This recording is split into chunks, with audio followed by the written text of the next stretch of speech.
আচ্ছা, আজ তোমাদের আমি রবীন্দ্রনাথের আফ্রিকা কবিতাটা পড়াবো। আফ্রিকা রবীন্দ্রনাথের সামগ্রিক কবিতা ধারায় একটা অত্যন্ত গুরুত্বপূর্ণ কবিতা। পত্রপুট কবিতার বই থেকে এটা নেওয়া হয়েছে। আমি এই সমস্ত পাঠটাকে কয়েকটা ভাগে ভাগ করব। প্রথম হচ্ছে রবীন্দ্রনাথের কবি জীবনের ধারায় আফ্রিকার যে গুরুত্ব, 2 উৎস, 3 কবিতার পাঠ, 4 সম্ভাব্য প্রশ্ন। রবীন্দ্রনাথের কবি জীবনকে যদি আমরা লক্ষ্য করি তাহলে দেখতে পাবো যে এই কবি জীবনে 1916 বলাকা কাব্যগ্রন্থ প্রকাশিত হচ্ছে। প্রথম বিশ্বযুদ্ধের পরবর্তীতে এই বলাকা কাব্যগ্রন্থের প্রকাশ, এবং এখান থেকেই রবীন্দ্রনাথের কবি জীবনের একটা মোড় ফেরা শুরু হচ্ছে। সেই মোড় ফেরাটা কিসের জন্য? সেই মোড় ফেরাটা হচ্ছে এই এতদিন পর্যন্ত রবীন্দ্রনাথ প্রকৃতি এবং সৌন্দর্যকে নিয়ে কবিতা লিখেছেন। এখান থেকে রবীন্দ্রনাথের কবি সত্তার মোড় ঘুরছে ক্রমশ ক্রমশ করে বাস্তব এবং মাটির পৃথিবীর দিকে। যত বেশি করে রবীন্দ্রনাথের কবিতা তার কবি জীবনের পরিণতির দিকে এগিয়ে যাচ্ছে, আমরা লক্ষ্য করছি যে তিনি অনেক বেশি বেশি করে বাস্তবের কাছাকাছি পৌঁছে যাচ্ছেন। আর রবীন্দ্রনাথের কবি জীবনের শেষ পর্বটা লক্ষ্য করলে দেখা যাবে যে তার কবিতা ক্রমশই অন্তমিল ছেড়ে গদ্য কবিতার দিকে ঝুঁকছে। এখন এই যে মাটি মানুষের কাছে রবীন্দ্রনাথের কবিতা এসে পৌঁছাচ্ছে, মনে রাখতে হবে প্রথম বিশ্বযুদ্ধের পরে যে পৃথিবী রবীন্দ্রনাথ দেখছেন, আমরা দেখছি সেই পৃথিবীতে মানুষের শোষণ বঞ্চনা যেমন একটা দিক, আর একটা দিক হচ্ছে যুদ্ধ। সুতরাং যুদ্ধ, সাম্রাজ্যবাদী আগ্রাসন, এই বিষয়গুলো রবীন্দ্রনাথের মনের মধ্যে তীব্র রেখাপাত করছে এবং তার কবিতায় তার প্রভাব পড়ছে। রবীন্দ্রনাথ ক্রমশ ক্রমশ করে যুদ্ধের বিরুদ্ধে তীব্র কণ্ঠ হয়ে উঠছেন, এটা আমরা লক্ষ্য করতে পারছি। এবং এই ধারাতে আসছে আফ্রিকা কবিতাটা।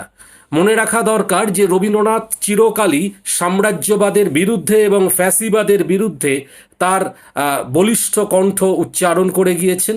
এবং একটা সময় যখন ইটালিতে ফ্যাসিবাদের বিস্তার ঘটছে, সেই সময় রবীন্দ্রনাথ খুব পরিষ্কারভাবে সেই ফ্যাসিবাদকে ধিক্কার জানাচ্ছেন। এমনকি ইটালির দোর্দণ্ড প্রতাপ শাসক মুসোলিনি, তার ব্যঙ্গচিত্র আঁকছেন রবীন্দ্রনাথ। এই স্পর্ধা, এই সাহস, এই প্রতিবাদ তিনি দেখাতে পারছেন। এবং তার সঙ্গে সঙ্গে যখন জাপান চীন আক্রমণ করছে, জাপানের সঙ্গে রবীন্দ্রনাথের একটা দীর্ঘদিনের সম্পর্ক ছিল, সুসম্পর্ক ছিল। আমরা জানি রবীন্দ্রনাথ জাপানে গিয়েছেন, সেখানকার প্রশংসা করেছেন মানুষ, জীবনযাত্রা, সংস্কৃতির। কিন্তু সেই জাপান যখন চীন আক্রমণ করছে, তখন রবীন্দ্রনাথ তার অনুগত জাপানি কবি নগুচি, তার সঙ্গে পত্রযুদ্ধে জড়িয়ে পড়ছেন এবং কোনো রকমভাবেই জাপানের সঙ্গে সুসম্পর্ক তার প্রতিবাদের পথে বাধা হয়ে দাঁড়াচ্ছে না। ব্যক্তিগত যা কিছু পক্ষপাত, সেটা কবি হিসেবে রবীন্দ্রনাথকে একটুও প্রভাবিত করছে না। এই এই এই যে পরিস্থিতিটা তৈরি হচ্ছে, স্পেনে আমরা দেখব জেনারেল ফ্রাঙ্কো যখন স্পেনের গণতন্ত্রের উপরে আঘাত করছেন, তখনও রবীন্দ্রনাথ তার প্রতিবাদ করছেন। এটা রবীন্দ্রনাথের সামগ্রিকভাবে তার কবি জীবনের স্বভাব বৈশিষ্ট্য। এবং যখন ফ্যাসিবাদের বিরুদ্ধে লেখক শিল্পীদের সংগঠন তৈরি হচ্ছে, তখনও রবীন্দ্রনাথ তার সভাপতি নির্বাচিত হচ্ছেন রমারোলার আহ্বানে। এই এই যে জায়গাগুলো, এটা রবীন্দ্রনাথের কবি জীবনকে ক্রমশ একটা দিকে নিয়ে যাচ্ছে, সেটা হচ্ছে তার সাম্রাজ্যবাদ বিরোধী অবস্থান। এবং এখান থেকে আমাদের আফ্রিকা কবিতাটাকেও দেখতে হবে। আফ্রিকা অবশ্যই সাম্রাজ্যবাদ বিরোধী একটা কবিতা। এবার আফ্রিকার উৎস সম্পর্কে তোমাদেরকে বলি। আমি আগে বলেছি যে পত্রপুট থেকে এটা নেওয়া হয়েছে, কিন্তু পত্রপুট থেকে নেওয়া হয়েছে এটুকুই যথেষ্ট নয়। পত্রপুটের প্রথম সংস্করণে এই কবিতাটা ছিল না। এটা প্রকাশিত হয়েছিল প্রবাসী পত্রিকায়, এবং তারপরে রবীন্দ্রনাথ এটাকে পত্রপুটের দ্বিতীয় সংস্করণে নিয়ে আসছেন।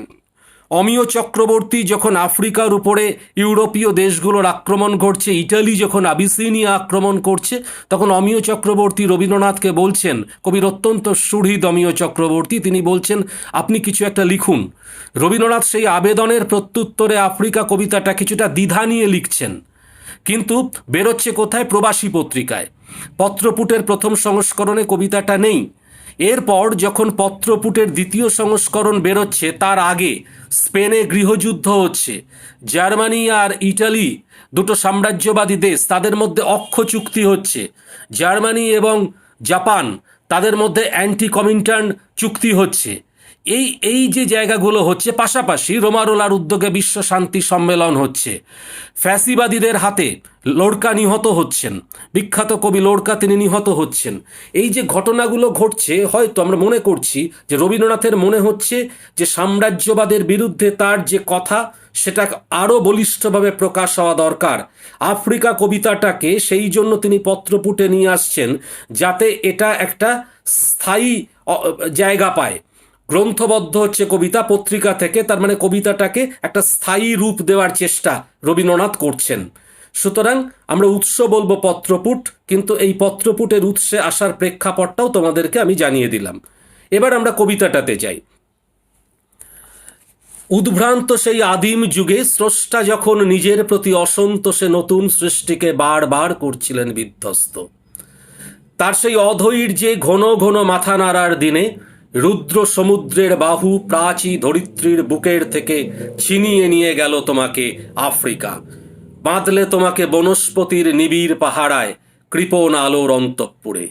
উদ্ভ্রান্ত সেই আদিম যুগ যখন পৃথিবী সৃষ্টি হচ্ছে, সেই সময় পৃথিবীর অজস্র ভাঙাগড়া চলছে, এই সময়টাতে স্রষ্টা নিজের প্রতি অসন্তোষে নতুন সৃষ্টিকে বারবার করছিলেন বিধ্বস্ত। এই পৃথিবী যদি ঈশ্বরের সৃষ্টি হয়, তাহলে কবির কল্পনা যে ঈশ্বর এই সৃষ্টিতে সন্তুষ্ট হতে পারছেন না, তিনি তার নতুন সৃষ্টিকে বারে বারে বিধ্বস্ত করছেন। কেন না, তিনি তার সৃষ্টি নিয়ে খুশি নন। কোনো কবি, কোনো বড় স্রষ্টাই নিজের সৃষ্টি নিয়ে সন্তুষ্ট নন। স্বয়ং রবীন্দ্রনাথও ছিলেন না। তিনি তার কবিতাকে বারবার কেটেছেন, আমরা জানি, নতুন করে লিখেছেন।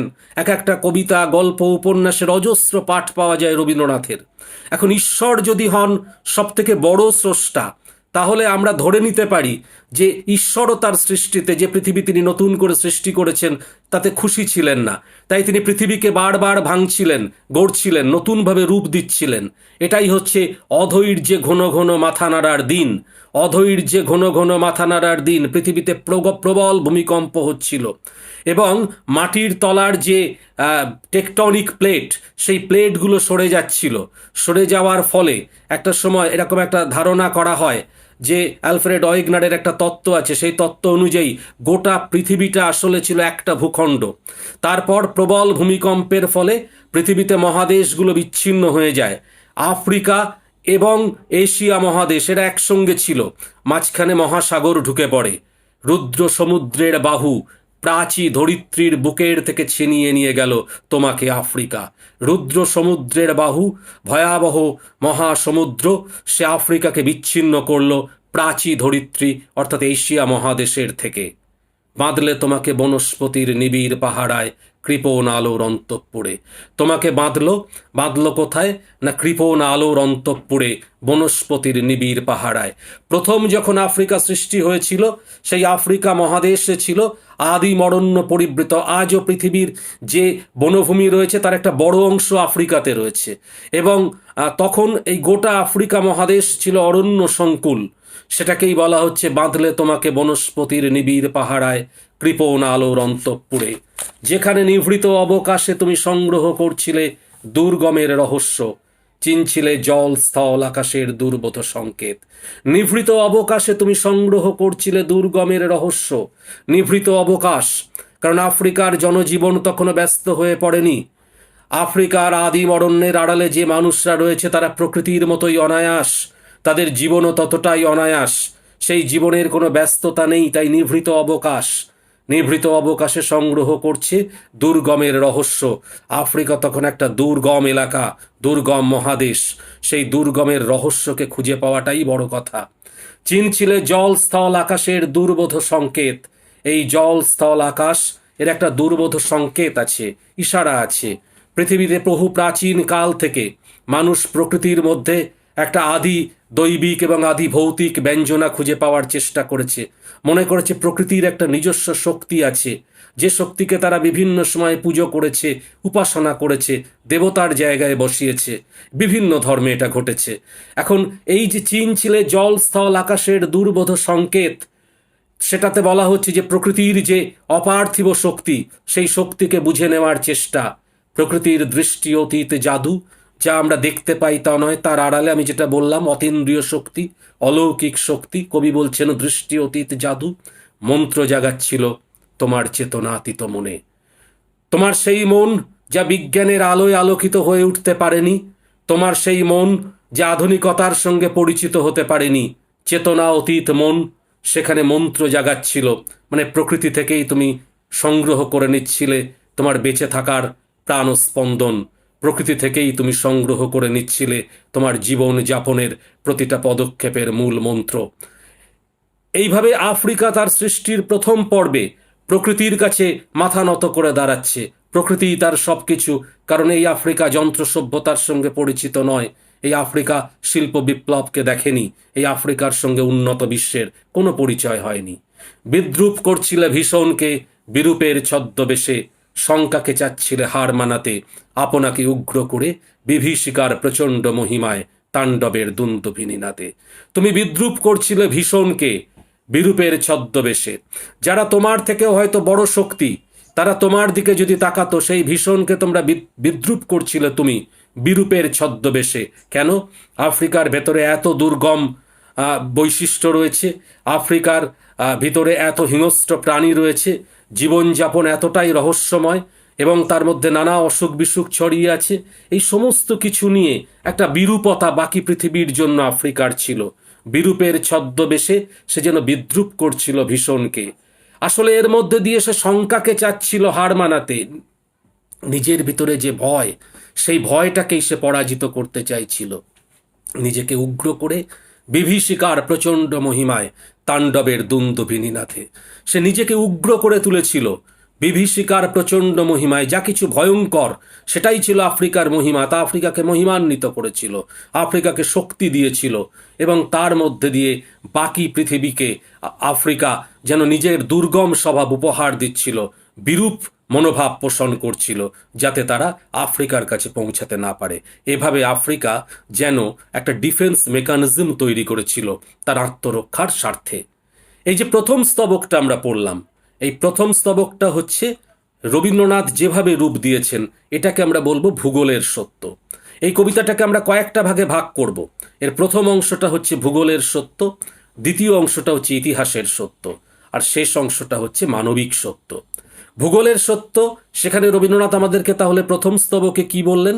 রবীন্দ্রনাথ বললেন কিভাবে আফ্রিকা মহাদেশ সৃষ্টি হয়েছে, কেমন ছিল সেই সৃষ্টির পরে নতুন গঠিত মহাদেশের অবস্থা, এবং সেই মহাদেশ বাকি পৃথিবীর প্রতি কি মনোভাব পোষণ করত, সেটাও রবীন্দ্রনাথ প্রথম স্তবকে বললেন। সব মিলিয়ে আফ্রিকার সৃষ্টি কথা, সৃষ্টি মুহূর্তের কথা আমরা জানতে পারলাম প্রথম স্তবকের মধ্যে। দ্বিতীয় অংশে চলো। হায় ছায়াবৃতা, কালো ঘোমটার নিচে অপরিচিত ছিল তোমার মানব রূপ, উপেক্ষার আবিল অন্ধকারে, উপেক্ষার আবিল দৃষ্টিতে এলো ওরা লোহার হাতকড়ি নিয়ে, নখ যাদের তীক্ষ্ণ তোমার নেকড়ের চেয়ে। হায় ছায়াবৃতা, আফ্রিকাকে বলা হচ্ছে ছায়াবৃতা, ছায়া দ্বারা আবৃতা, কারণ ওই আফ্রিকা যে আদিম অরণ্য সংকুল, সেই জন্য বলা হচ্ছে ছায়াবৃতা। কালো ঘোমটার নিচে অপরিচিত ছিল তোমার মানব রূপ, কালো ঘোমটা অরণ্যের ছায়াময়তা, কালো ঘোমটা, তার নিচে অপরিচিত ছিল তোমার মানব রূপ। আফ্রিকার যে জনজীবন ছিল, সেই জনজীবন উপেক্ষিত ছিল, উপেক্ষার আবিল দৃষ্টিতে। কারণ উপেক্ষা কাদের? সভ্য পৃথিবীর উপেক্ষা।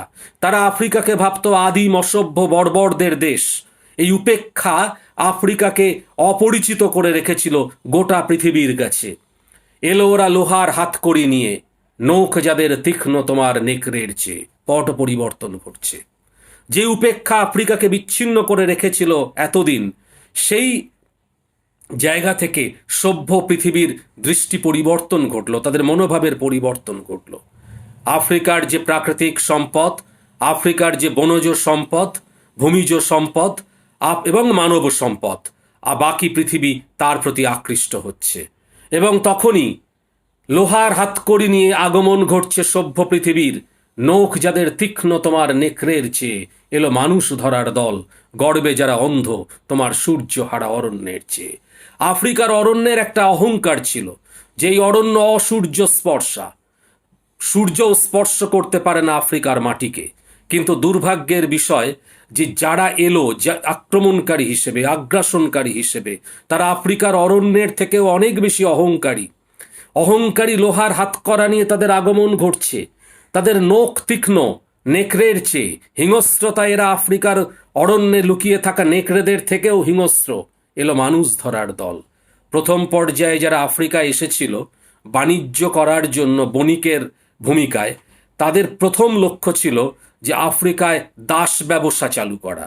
আফ্রিকার শক্ত সমর্থ মানুষগুলোকে তারা নিয়ে যেত নিজেদের দেশে এবং দাস হিসেবে গোটা পৃথিবীতে বিক্রি করে দিত। এই ছিল আফ্রিকার মানুষের পরিণতি। এলো মানুষ ধরার দল। অহংকারী উদ্ধত সভ্য পৃথিবী আফ্রিকার মানবতাকে লাঞ্ছিত করল।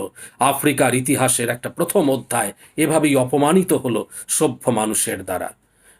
নগ্ন করল আপন নির্লজ্জ অমানুষতা। নিজেদের নির্লজ্জ অমানুষতাকে নগ্ন করে দিল এরা। কারা না সভ্য মানুষেরা, তাদের বর্বর লোভ। তোমার ভাষাহীন ক্রন্দনে বাষ্পাকুল অরণ্য পথে পঙ্কিল হলো ধূলি তোমার রক্তে অশ্রুতে মিশে। তোমার ভাষাহীন ক্রন্দনে বাষ্পাকুল অরণ্য পথে। ভাষাহীন ক্রন্দন, একটা দেশ যখন কাঁদে সে কান্নার কোনো ভাষা হয় না, কিন্তু কান্নাটা থাকে। সে কান্না কখনো আসে সাম্রাজ্যবাদী শাসকের অত্যাচারে, বৈদেশিক শক্তির আক্রমণে। সেই ভাষাহীন ক্রন্দন আফ্রিকাও কেঁদেছে। তার বাষ্পাকুল অরণ্য পথে সে কান্না ধ্বনিত হয়েছে, সে কান্নার ফোঁটা পড়েছে। পঙ্কিল হলো ধূলি তোমার রক্তে অশ্রুতে মিশে। আফ্রিকার মাটি কর্দমাক্ত হয়ে গেল মানুষের রক্ত চোখের জলে, দেশের চোখের জলে। দস্যু পায়ের কাঁটামারা জুতোর তলায় বিভৎস কাদার পিণ্ড চিরচিহ্ন দিয়ে গেল তোমার অপমানিত ইতিহাসে। দস্যু পায়ের কাঁটামারা জুতোর তলায় বিরুদ্ধ প্রকৃতিতে এসেছিল, তাই একেবারে তৈরি হয়ে এসেছিল বৈদেশিক শক্তিরা। তাদের জুতোর তলায় কাঁটা মারা ছিল, কাঁটা লাগানো ছিল, যাতে করে তাদের ওই বন্য পরিবেশে চলতে কোনো রকম অসুবিধে না হয়, যাতে তারা নিরাপদ থাকে, তাদের নিরাপত্তার জন্য। সেই কাঁটাগুলো যখন জুতোর তলায় কাদার পিণ্ডকে বিভৎস করে তুলল, দাগ দিয়ে গেল, স্থায়ী দাগ আফ্রিকার মাটির উপরে, চিরচিহ্ন দিয়ে গেল তোমার অপমানিত ইতিহাসে। আসলে শুধু মাটিতে দাগ পড়ল না, ইতিহাসে দাগ পড়ে গেল। ইতিহাসে দাগ দিল বৈদেশিক শক্তি। সেই দাগ কিসের? চিরস্থায়ী দাগ, তা অপমানের। সমুদ্র পাড়ে সেই মুহূর্তেই তাদের পাড়ায় পাড়ায় বাজছিল পুজোর ঘণ্টা। আমরা দ্বিতীয় স্তবক থেকে তৃতীয় স্তবকে পৌঁছে যাচ্ছি। এবার মানবিক সত্যে যাচ্ছি আমরা। ইতিহাসকে দেখলাম আমরা, যে ইতিহাস রক্ত লাঞ্ছিত হচ্ছে, যে ইতিহাসে মানবতা উপেক্ষিত হচ্ছে। আফ্রিকার মানুষকে যেখানে বন্দি করে নিয়ে যাওয়া হচ্ছে কৃতদাস হিসেবে। আমরা শেষ স্তবকে যখন যাচ্ছি, এটাই কি ইতিহাসের চূড়ান্ত পরিণতি? ইতিহাস কি এই পথ ধরে এগোবে? রবীন্দ্রনাথ লিখছেন, সমুদ্র পাড়ে সেই মুহূর্তেই তাদের পাড়ায় পাড়ায় মন্দিরে বাজছিল পূজার ঘণ্টা। সকালে সন্ধ্যায় দয়াময় দেবতার নামে শিশুরা খেলছিল মায়ের কোলে। কবির সঙ্গীতে বেজে উঠছিল সুন্দরের আরাধনা। এটা একটা অন্য পৃথিবীর ছবি, যে পৃথিবী আমাদের পরিচিত নয়, মানে আফ্রিকার পরিচিত নয়, যে আফ্রিকার ইতিহাস আমরা জানছি। এই ইতিহাস তাদের ইতিহাস, এ পৃথিবী তাদের পৃথিবী। যারা আফ্রিকাকে আক্রমণ করছে, আফ্রিকার ইতিহাসের অবমাননা করছে, তারা ভালো আছে, কারণ তারা তো আক্রান্ত নয়, তারা আক্রমণকারী। সমুদ্র পাড়ে সেই মুহূর্তে তাদের পাড়ায় পাড়ায় মন্দিরে পুজোর ঘণ্টা বাজছে। মন্দিরে দেবতার পুজো হচ্ছে, শিশুরা মায়ের কোলে খেলছে, সব মিলে একটা নিশ্চিন্ত পরিবেশ। জীবনযাপনের মধ্যে কোথাও কোনো অনিশ্চয়তা নেই। দেবতার পুজো, শিশুরা মায়ের কোলে খেলছে, একেবারে পরিপূর্ণতার ছবি। এ ছবি সেই কবিতার মতো নয় যেখানে কবি বলছেন এখানে ওখানে ছড়ানো রয়েছে শিশুদের সব। না, সেই বিভৎস বাস্তবতা এই জায়গাকে ছুঁতে পারেনি, কারণ এরা হচ্ছে মহাশক্তি, যারা অন্য দেশকে আক্রমণ করে কিন্তু নিজেরা ভালো থাকে। সেখানেই কবির সঙ্গীতে বেজে উঠছে সুন্দরের আরাধনা, কারণ তারা অসুন্দরকে দেখেনি, তাদের জীবনযাপনে কোনো গ্লানি নেই, কোনো রক্তপাত নেই, কোনো অবমাননা অপমান নেই, অত্যাচারের চিহ্ন মাত্র নেই। কবিরাও তাই সেখানে ভালো আছে। সে কবিরা সুন্দরের পূজারী, তাদের সঙ্গীতে বেজে উঠছে সুন্দরের আরাধনা। আজ যখন এখান থেকেই রবীন্দ্রনাথ তার নিজস্ব কণ্ঠস্বরকে তুলে ধরছেন, কবিতার শেষ স্তবক। আজ যখন পশ্চিম দিগন্তে প্রদোষকাল, ঝঞ্ঝা বাতাসের ঊর্ধ্বশ্বাস, যখন গুপ্ত গহ্বর থেকে পশুরা বেরিয়ে এলো, অশুভ ধ্বনিতে ঘোষণা করল দিনের অন্তিমকাল। পশ্চিম দিগন্তে প্রদোষকাল, সন্ধে নামছে, ঝঞ্ঝা বাতাসের ঊর্ধ্বশ্বাস, বাতাস ভারী হয়ে উঠছে ক্রমশ। গুপ্ত গহ্বর থেকে পশুরা বেরিয়ে এলো। সন্ধে নামলে যেমন বনের হিংস্র পশুরা বেরিয়ে আসে, সভ্যতার সংকটের মুহূর্ত, সভ্যতার সূর্য অস্ত যাচ্ছে, সন্ধ্যা নামছে, রাত্রি আসছে। গুপ্ত গহ্বর থেকে পশুরা বেরিয়ে আসছে। সেই পশুরা আসলে তথাকথিত সভ্য মানুষ, যারা অন্য দেশের মানুষের মানবতা, তাদের মানবিক অধিকার, মৌলিক অধিকারগুলোকে লঙ্ঘন করতে কিছুমাত্র ভাবে না। গুপ্ত গহ্বর থেকে পশুরা বেরিয়ে এলো, অশুভ ধ্বনিতে ঘোষণা করল দিনের অন্তিম কাল। তাদের যুদ্ধ ঘোষণার মধ্যে দিয়ে বোঝা গেল যে সভ্যতার সুদিনের অবসান ঘটছে। একটা দারুণ সংকটপূর্ণ মুহূর্তে যাচ্ছেন, সভ্যতার সংকট তৈরি হতে চলেছে। এই পথেই কি সভ্যতা এগোবে? রবীন্দ্রনাথ আশাবাদী কবি। রবীন্দ্রনাথই বলেছিলেন মানুষের প্রতি বিশ্বাস হারানো পাপ।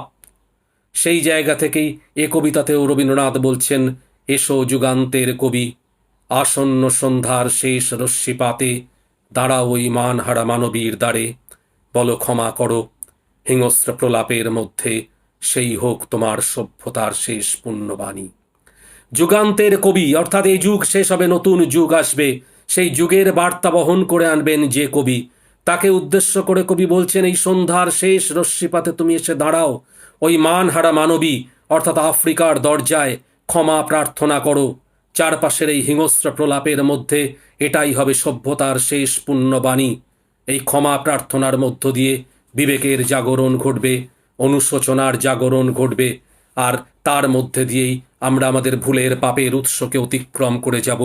পৃথিবীতে আবার সভ্যতার নতুন সূর্য উঠবে, অনুশোচনার মধ্যে দিয়ে পৃথিবী পবিত্র হয়ে উঠবে আবার। রবীন্দ্রনাথ এভাবেই কথা বলেছেন।